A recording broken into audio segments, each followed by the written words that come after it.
Well, the sinners have been doing some interrogations and that led them to the Twin Hook Pirates and their front company, which was a club, which led them to their first mates.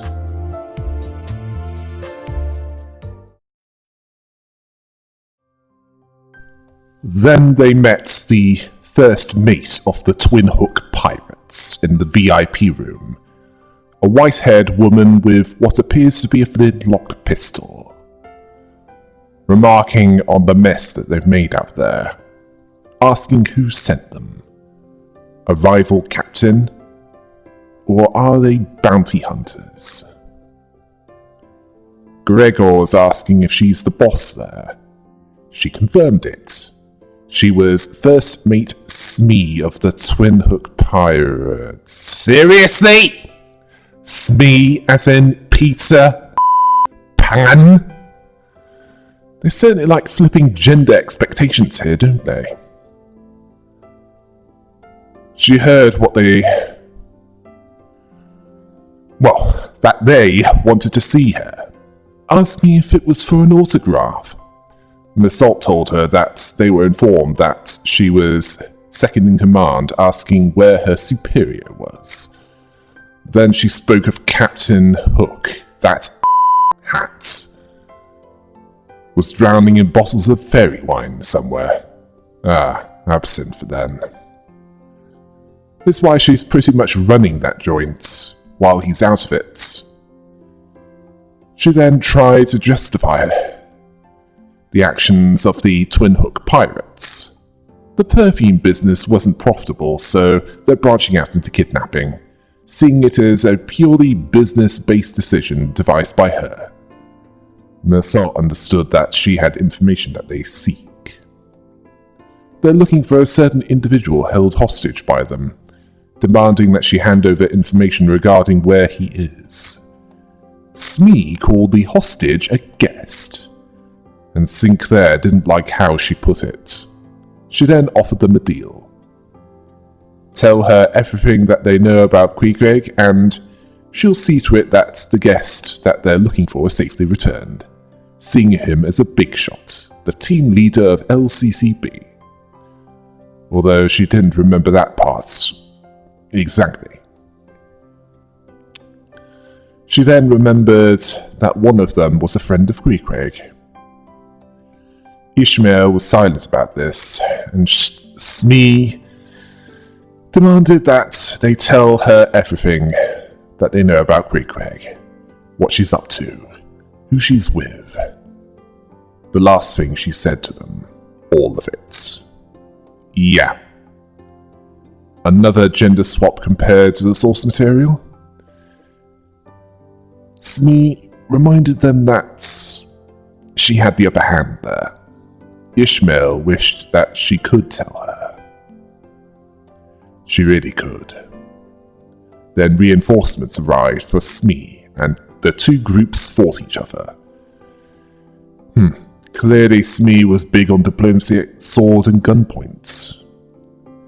It turned out to not help the first mate of the Twin Hook Pirates, who showed genuine fear. Smee warning them to stay away. If she's killed, they'll regret it. They have no idea who's looking out for her. Gregor was confused by this statement. It turned out that she has connections to a big brother of the middle. The same one that Tanya, the Heur de Loup, was a part of. That also complicates matters, considering what happened in Rodia's hometown, in the back streets of District 25, and this also caught Ryushu's attention. Apparently the Middle put a hefty bounty on Queequeg's head. The reason for that was she quit the Middle, and then decided to disappear, seeing this as prime stupidity. The Middle never forgets those that have slighted them. Thankfully, she doesn't seem to know about Rodya's actions, otherwise she might want to claim the bounty on her head for killing one with connections to the middle. Might not matter anyway, as they've already claimed their judgment on the people of that hometown. Ishmael didn't give a about that, asking if she was finished. Smee was worried, as she's still going to kill her. Ishmael's reasoning was, it's their mess. She didn't want to leave any loose threads behind. Smee was desperate to persuade her to reconsider. This is the middle that they're talking about, asking if she knew what they were. Now, if I was there, I'd be asking her if she's forgotten what happened with that place in District 25 a certain someone was fleeing from because of rash action. Ishmael didn't seem to care. At least on the outside.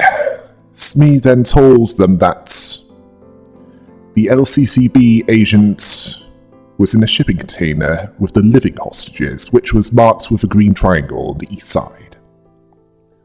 Ishmael then asked what if there was more than one of them? What if it was a different shade of green? What if she's just lying to get out of that dire situation? It was clear that Smee was being honest. Her life being on the line, asking she should have been able to tell right away. Ishmael was satisfied that this was more than enough confirmation, asking if Sinclair was happy now.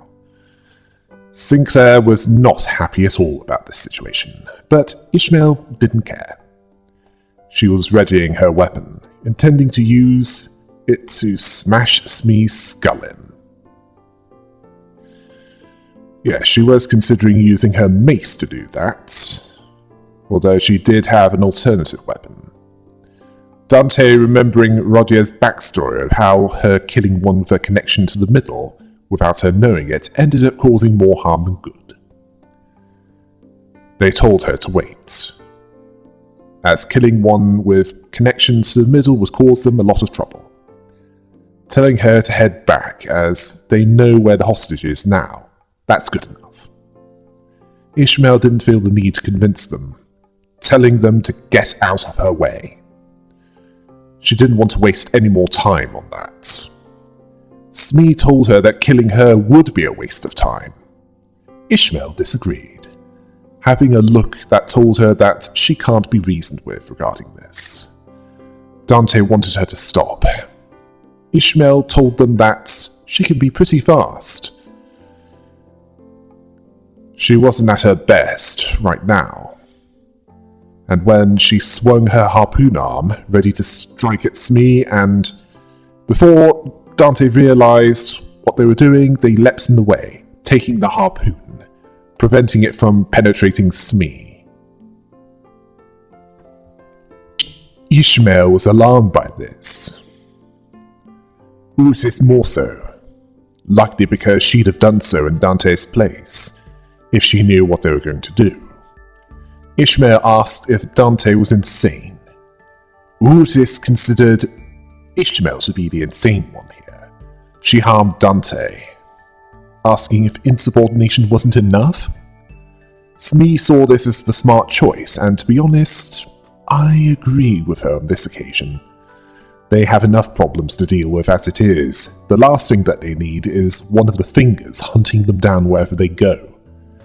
There's also the fact that a big brother or big sister would have come after them if she was killed.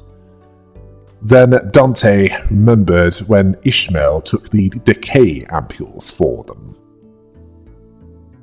in the lab in Cakeorb's nest. She calls their name as her body liquefied, as if it would make it right.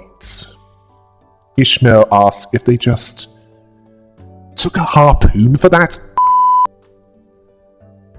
If she aimed a bit to the side, she would have hit them in the clock, asking if they understood what that meant. Dante understood, feeling the pain from the harpoon where it struck them. This attempt at humour was annoying to Ishmael, as this wasn't a good time for it. Ortis then informed Dante that her words and actions were more than enough to be considered mutiny. She made an attempt on their life. Ortis, that harpoon was meant for Smee, not Dante. Regardless, Ortis couldn't sit idly by and watch this. They might not have the authority to punish, but they needed to write up a detailed report of these incidents and relay it to the higher-ups of Limbus Company to discuss their future actions. Dante told her that it was fine. They chose to get in her way. Ortis was outraged, saying that it wasn't okay. She's consistently and even repeatedly causing serious setbacks to their mission. She saw that as crossing the line. Ortis, you're thinking of Don Quixote, and Virgilius dealt with her. Besides, Ishmael knows the territory. She understands the enemy. That diplomacy was largely pointless with them. Dante again said that it was okay. They didn't take the harpoon for Smee. They took it for Ishmael.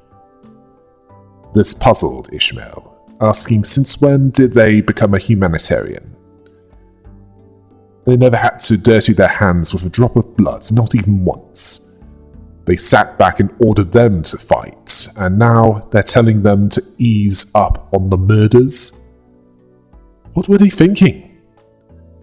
They don't want to get traumatized anymore? Or rather, they didn't want them to get traumatized anymore. Well, their role is to invert time and prevent you from staying dead, along with healing injuries. As for trauma, that's clearly already happened. Apparently, according to Dante, it was just his intuition. They didn't see this as convincing, and Ishmael agreed, as intuition comes from experience, from memories. They remembered nothing before the clock, so how could she trust Dante's intuition? Dante explained that they understood that Smee was a person with a pretty influential position of power, at least within District 21. Killing her before thinking about the potential consequences would complicate matters. Ishmael asked them back if it didn't occur to them that not killing her might also complicate things. Dante was thinking that killing everyone that they encountered without thinking about the consequences, it wouldn't help them in the future. Ishmael considered this. Dante couldn't come up with a better explanation for what they just did. Ishmael didn't know how far in the future that they were talking about. She believed that they had different things in store for them. Dante had no answer to that. Yi Sang then told them not to put themselves at risk in such a manner again, which Dante found ridiculous coming from those that die over and over again. Yi Sang then basically said that they needed to consider the damned dozen, because if Dante died, they would eventually follow, as without Dante, they'd stay dead. Dante felt the pain in their shoulder. Heathcliff asked if they were alright. They jokingly told him that they were good, the clock still worked. This made Heathcliff, question Dante's sanity, believing that it took longer for them to lose it, previously thinking that they were the only sane person there. He was joking, Heathcliff. Clearly you're one with an irony deficiency. They then left to find the LCCB agents. Okay, so we know that the middle is big on loyalty to each other, and they're also big on collective guilt, where to strike as one is to strike as all. and they've been known to conduct mass punishment killings. And they don't even care if they're the ones that wronged them or not. It's to send a message to those that they don't kill. And this reveals something new. That they don't allow their members to quit, and they don't tolerate desertion, hunting down any that do. Then we have Captain Hook, being the nemesis of Peter Pan, where they were in Neverland, a place where aging was suspended as long as you stayed there, although death by other means is still possible. The Smee in the source material is with the villains, and to be honest, he sucks at being evil. As for this Smee, she's certainly more evil and much more competent. As for Ishmael, while she's usually the voice of reason, her behaviour fueled by her PTSD for whatever happened in her past has become more and more erratic since she arrived in District 21, where she was taking rash actions, provoking the Twin Hook pirates on their first encounter, scaring off the clubbers, and attempting to kill one that had connections to the middle, which, based on Roger's experience, I doubt it would have helped them in the long run. Dante had to do something to get her back on track, so they did the only thing that they saw that could get her back to the Ishmael that they could count on, to stop her from going too far. And to do that, they needed to risk their life.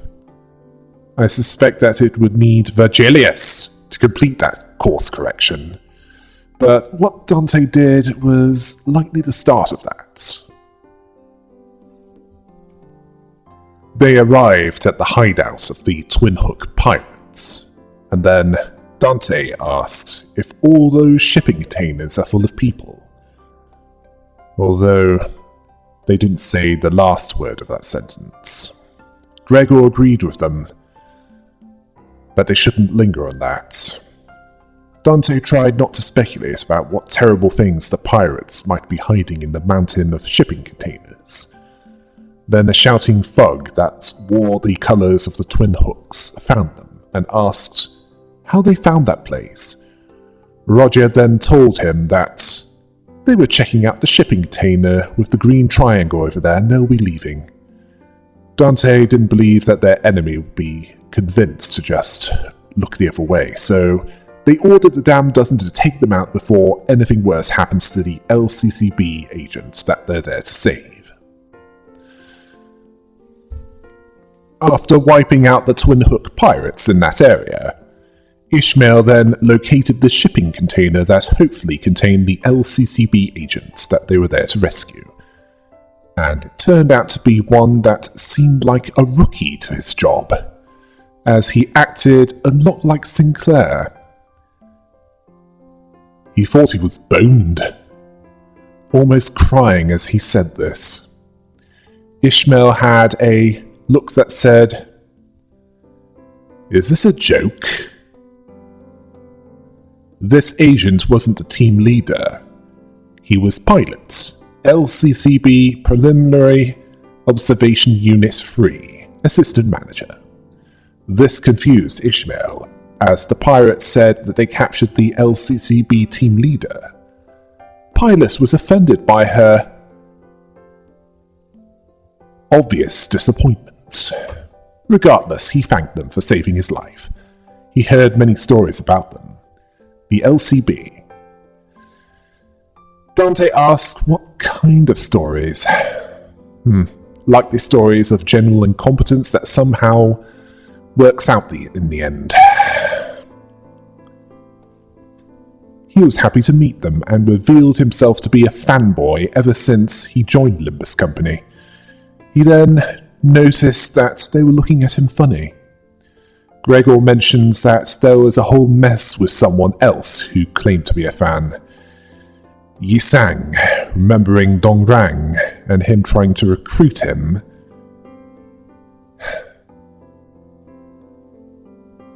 for his team in K-Corps, before trying to kill them all.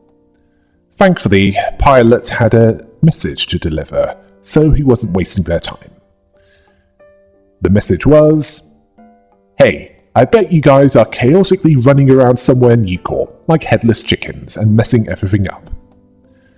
Ryushu said, "Time for OOF," or wait, does that mean on own face? Pilot nervously said that he's just delivering the message exactly as she said it, information and all. Roger warned him to start with, and I quote, "and tell them who she is before delivering the message." Ryushu saw abbreviations and omissions as two different things completely. She'll let it slide this once. Pilot then continued by saying who she is. It turned out to be Manager Saud. Oh, so she did survive Carl after all. Well, we didn't actually see her die. You know as it is with these things, they're not dead until you see them dead. Unlike Effie, which is someone who was confirmed dead. And in that case, it was due to a mercy killing. And this was a surprise to the others as well. Dante, certainly. Ishmael didn't see that coming. Gregor noting her promotion since they last met her. According to pilots, she was still in recovery, but the after team arrived in time to treat her wounds, saving her life. Rutis was glad it wasn't a posthumous promotion. Pilot went on to explain that the reason why Manager Saad wasn't there was because she was on a different mission. Dante was glad that she was okay. Ishmael asked if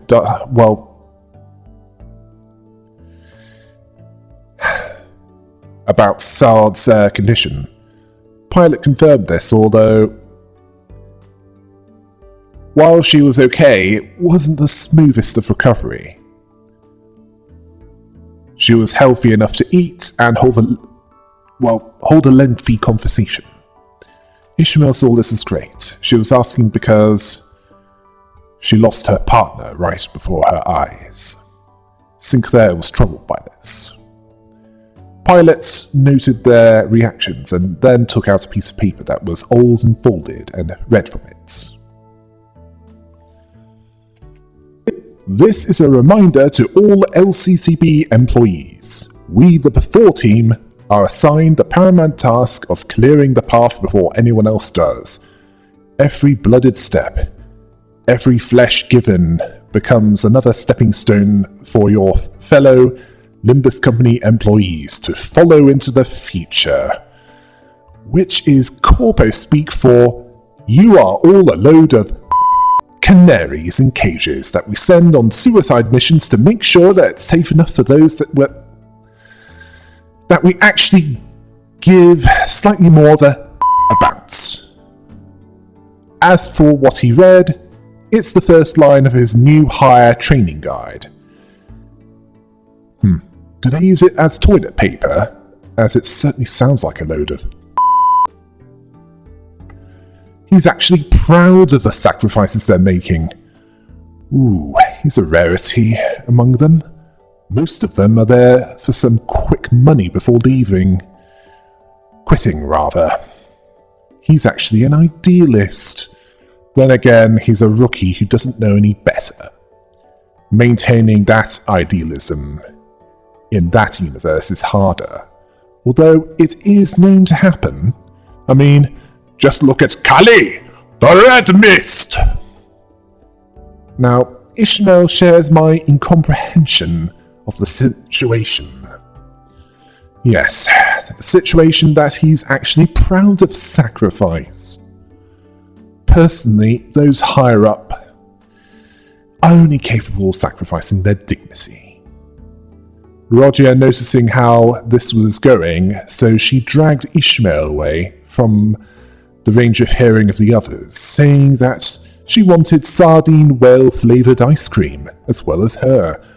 They should head out and get some together. Ishmael was surprised by how strong she was. Dante decided to follow them, in case this results in another fight. Faust was silent, likely noting that they didn't want to risk being seen as negligent. Rodia told Ishmael that they have to stop bringing down the mood like that. They saved his life. That is what should matter.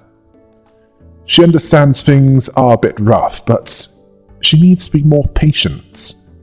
Ishmael made her disgust clear at the indoctrination and brainwashing that Pilot received. She sees the situation for what it is. They're sending themselves into the meat grinder, and they don't want to admit it, so they make it sound like self-sacrifice. Well, it certainly fits the definition of it, as it's not a sacrifice to give your life if death is a personal desire. Rodia is fully aware of this. Ishmael then asked why, and then Rodia explained that people need a way to endure reality and go on living. Some don't think past the next payday. Sometimes they just don't have a choice. Ishmael couldn't argue with that. Rodia then suggested that they hear him out, as that's why they rescued him. Ishmael was slightly insulted by this, telling her not to talk down to her like she's coddling a baby. They're not that close. But she'll listen just this once. Rodia would take that, and she noticed that Dante was following her, but she didn't draw attention to them. And they got to the others before the other two did. Don Quixote was not pleased with Rodia for leaving her out of getting the ice cream. Rodia lied and told her that it tasted like fish, not worth the walk, suspecting that they put ground mermaid in there. This alarmed Don Quixote. Pilot then realized what Sard had to go through. Then Ryoshu said Tostoof, which confused Pilot, so Sinclair gave him a brief translation of talk. Then Ryoshu said SFS, slightly annoyed with Sinclair, which meant say full sentence. So he completed the translation by saying, talk or suffer the obliteration of forehead. Ah yes, OOF means obliteration of forehead. Sorry about that. He didn't feel comfortable with saying that, though. Pilot appreciated the translation and felt better now that he knew what he was talking about. Apparently, Ryoshu reminded him of the Before Team's director, Gregor, remarking that she must be quite a boss, and this amused Ryoshu. Then Pilot explained that it didn't take long to find the location of the Lobotomy Corporation branch facility that housed the Golden Bar. He and his team worked well together. Unfortunately, they caught the attention of the Twin Hook pirates. Remembering that he was entering into negotiations for whale oil, proclaiming that pirates proclaimed that it's the cheapest in the Great Lake, and this angered Pilot, who saw this as ridiculous.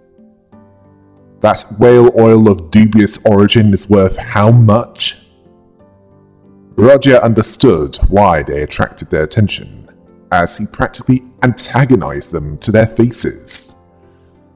Pilot replied that in his defense, they were about to rob him blind.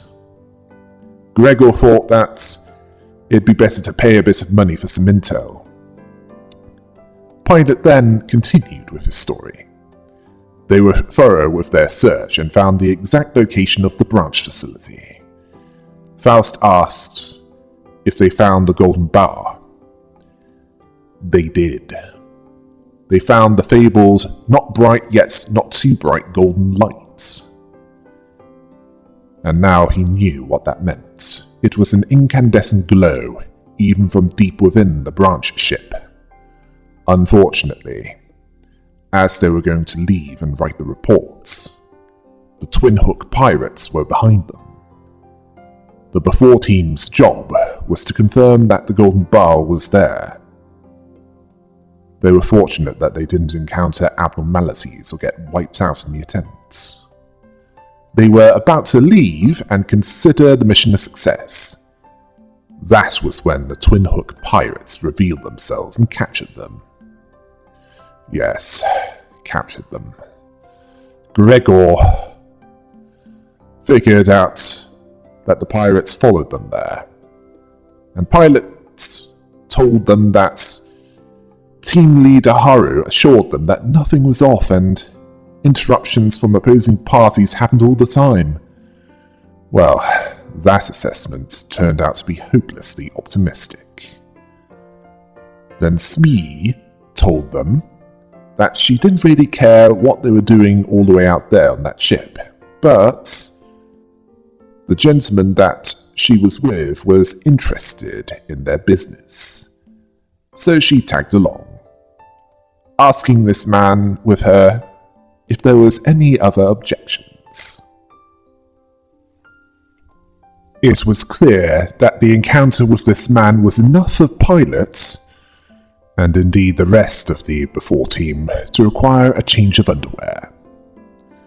That's how scared he and the others were. And that's just remembering this. As just looking at this man made team leader Haru drop their weapon. According to pilots, the presence of this associate of Smee was enough to make an experienced field agent. Yes, an experienced field agent with a decorated track record give up. And she's not easily rattled. She had a look of resignation, as if she knew that she stood no chance against him. Faust then asked if she's correct in assuming that she had something to say at that moment. Pilot said it was mission failed, verbatim. Rodia asked who she saw to immediately give up like that. Pilot continued by saying that an officer of the middle should be there.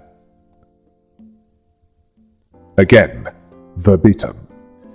Yeah, Smee did say that she had connections with one of them, and Faust didn't seem surprised. But this caught Ryushu's attention, and Rodia was guessing that he had a huge fancy tattoo that glowed purple. Like the higher-end version of that augmentation. Pilot asked how she knew. It was the first thing that he noticed about him. Well, pilots, it's because she killed one with connections to someone in the middle, which caused her hometown in the back streets of District 25 to conduct a lot of punishment killings to make an example of them, as a warning to others. Doesn't have to be the one that kills that greedy tax collector. So yes, she certainly encountered the middle.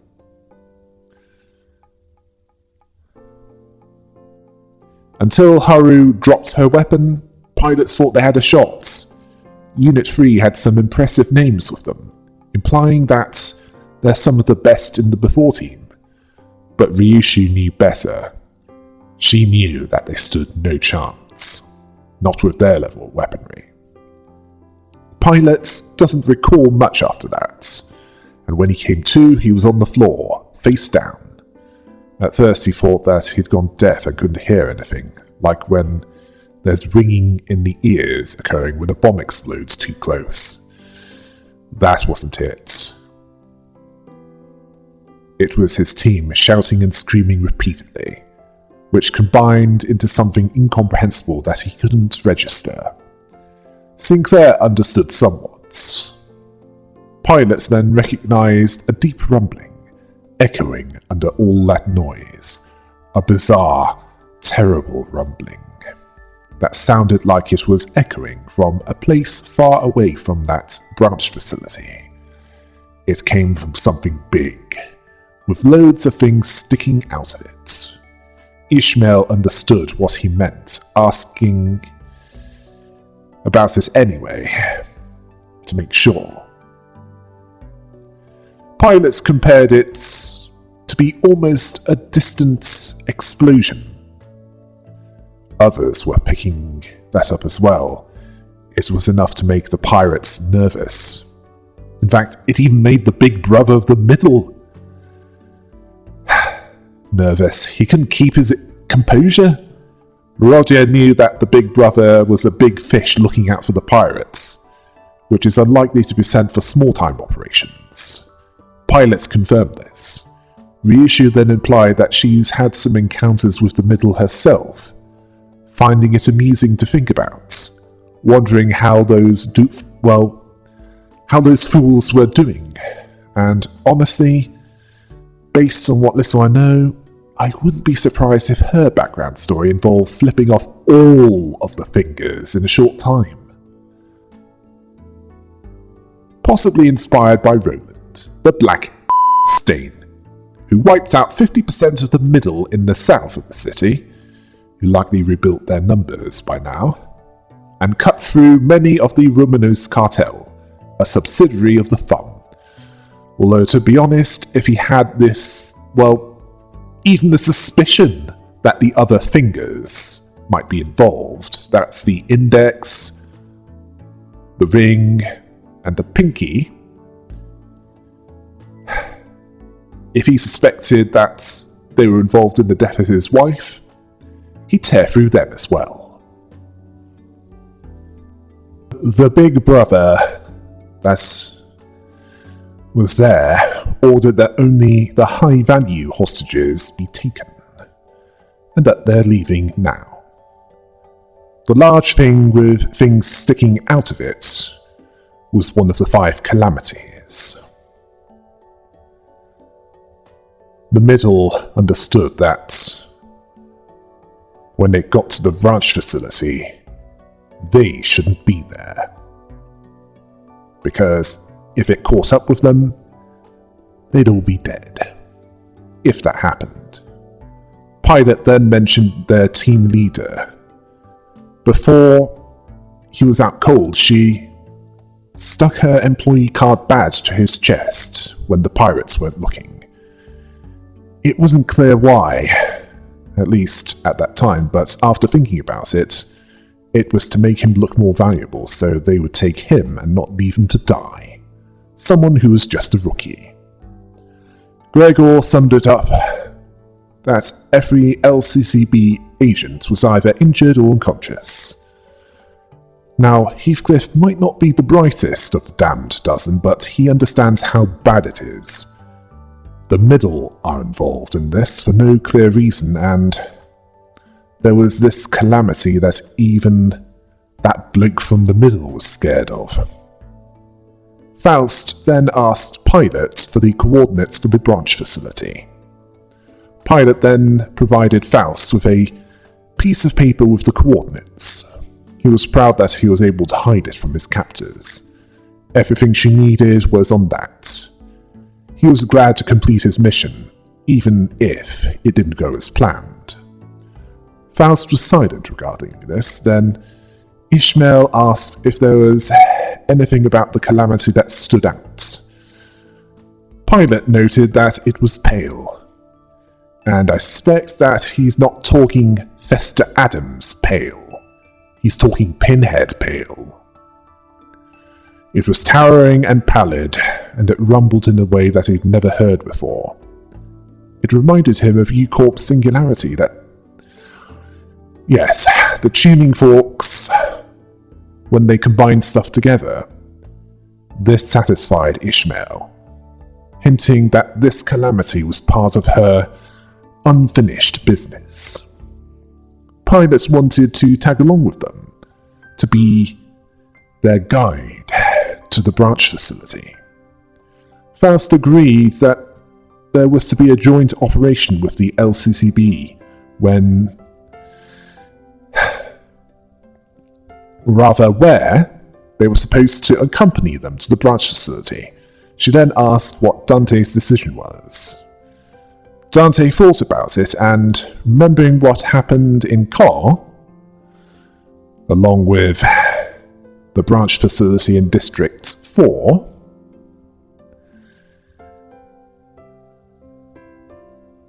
they said that they appreciated this offer, but they declined. People that got involved with them, they often don't make it out in one piece. Let's see, Yuri, Aya, Effie, much of the 4 team in car. Now Hopkins got out alive because he was a treacherous. Sheen was a turncoat that was assassinated by Shi Association on the orders of Alfonso, the CEO of Keiko. Dong Rang was personally killed by Yi Sang, and in that case it was self-defense. As for Sard, we already know that she survived. Ryushu then said, IA, or possibly I accept. Heathcliff joyfully said, "They've just saved your life. Show some gratitude." Okay, even that dense former thug understood that the before team are like red-shirted ensigns in the original series of Star Trek. As in, their life expectancy is usually ridiculously short. Pilot thanked them, without fully understanding why, as he didn't get Dante's part of the conversation. Faust told him that he's to remain on standby until the after team arrives, then return to base and report his findings. Pilot then realized that Dante declined. He's clearly heard that only the damned dozen can hear what Dante is saying to them. All others can only hear the ticking of a clock. Wootis then said that in Dante's endless generosity, they've thanked him for his offer. He should remember that when he returns. Pilot was disappointed, but he wished them the best of luck. That was what Ishmael needed and said bye, and seemingly left the hideouts of the pirates. Rodio was slightly annoyed by Ishmael's rudeness, as she was the first to leave. Gregor saw this meeting as short-lived, telling Pilot to say hello to Sard for them. Sinclair wanted to tell her that he's thankful for what she did for them. Likely referring to her finishing off Guido, the zealously loyal enforcer of the will of the one who grips. Back then, he couldn't bring himself to tell her even that, likely because he was still dealing with his trauma at the time. Pilot would be sure to tell her that. Yi Sang recognized that Pilot had endured well despite his tribulations. Roger thought that this was kind of him. Yi Sang believed that he deserved such words. Then Pilot broke down in tears. He wanted to see his team again. They were all kind to him being the rookie of the team. Sinclair was silent, understanding his position as he had practically no combat experience when he was recruited by Faust. Pilot was hopeful that there might be survivors in the branch facility. The waterworks really poured down that time. This was too much for him. Yi Sang gave him his word that they'll bring them home. Sinclair gave his word as well. He doesn't want to fail again. Ishmael was waiting nearby. She didn't go far. She was silent while hearing this. Perhaps she was uncertain if they would be able to deliver on that promise. Perhaps she knew that while they might be able to bring them home, they might not be able to bring them back alive. Then there was the calamity that really caught her attention. Like what she thought in that vision of the past that Dante saw in the mudflats. The same location where the Mola Boatworks was. As she likely knew that it was only a matter of time before they were forced to fight this. Faust then examined the variable coordinates that Pilot provided for them. Dante wanted to know what variable coordinates were. The Lobotomy Corporation branch ship, like other ships beyond a certain magnitude, receive partial laws of the Great Lake in an encrypted form from UCOR. They hold a strict monopoly on the intel regarding the laws of the Great Lake within the nest. Vessels that receive that intel pay various prices for that privilege. Well, if you don't have to compete, you don't have to care as much. It also seems to raise suspicions for me that UCorp either made the Great Lake what it was to control those within it, or they're exploiting what's already there to do so. Anyway, the partial information was used to calculate at which location the vessels must be during which specific period to ensure a safe voyage. It's then finalized into a standardized form known as variable coordinates. Port ships send out their coordinates to other vessels as they want to host as many guests as possible.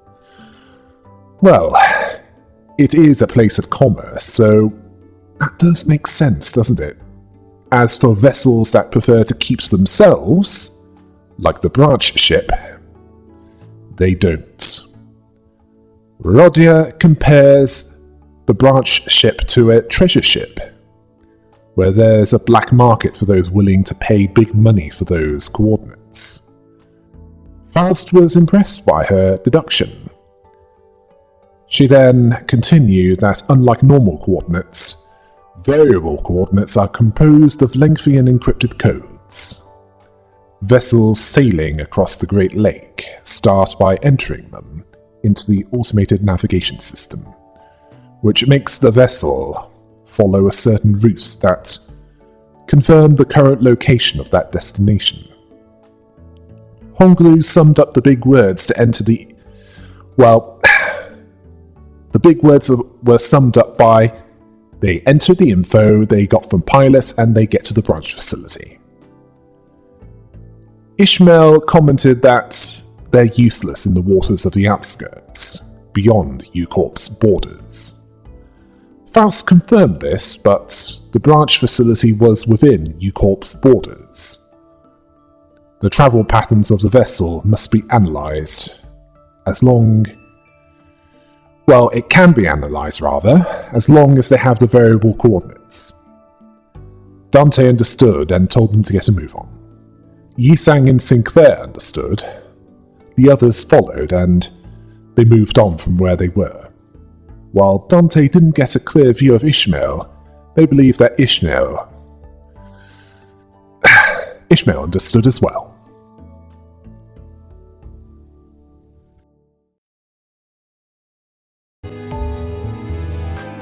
Yes, certainly didn't see that one coming. Sard surviving her encounter in Carl. Until next time. Hail the rabbit!